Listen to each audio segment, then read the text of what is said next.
Militants ou simplement citoyens de gauche dans l'Hérault comme dans le Gard, le premier tour des élections primaires du PS a connu dimanche un réel succès.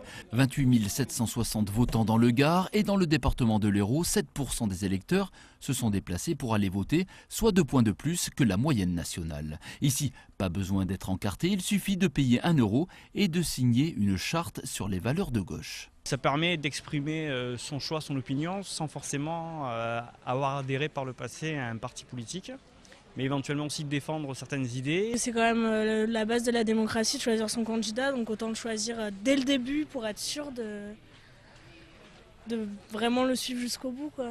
Ce serait dommage de ne pas venir, tant plus que je suis de leur parti. Voilà. Des sympathisants de gauche, donc, qui, comme dans toutes les élections, ont pu s'isoler pour faire leur choix parmi les 6 candidats en lice, une première en France qui pourrait bien faire des émules. C'est un acte citoyen, je trouve que ce serait bien que tous les partis fassent des primaires. C'est une très bonne chose et que peut-être que la droite fera la même chose. Je l'espère. Une élection qui s'est déroulée sans encombre. Le plus difficile pour les électeurs a été de faire un choix parmi les candidats qui défendent les mêmes valeurs. Est-ce qu'on vote vraiment utile, c'est-à-dire en essayant de voir, par exemple par rapport au sondage, on va voter celui qui a, voilà, ou bien par rapport à ses convictions personnelles, vous voyez, c'est ça qui est un peu délicat. Vous ne savez pas si vous avez fait le bon choix? J'espère que oui, voilà. Ce sera plus facile au deuxième tour. Oui, ah ben nettement.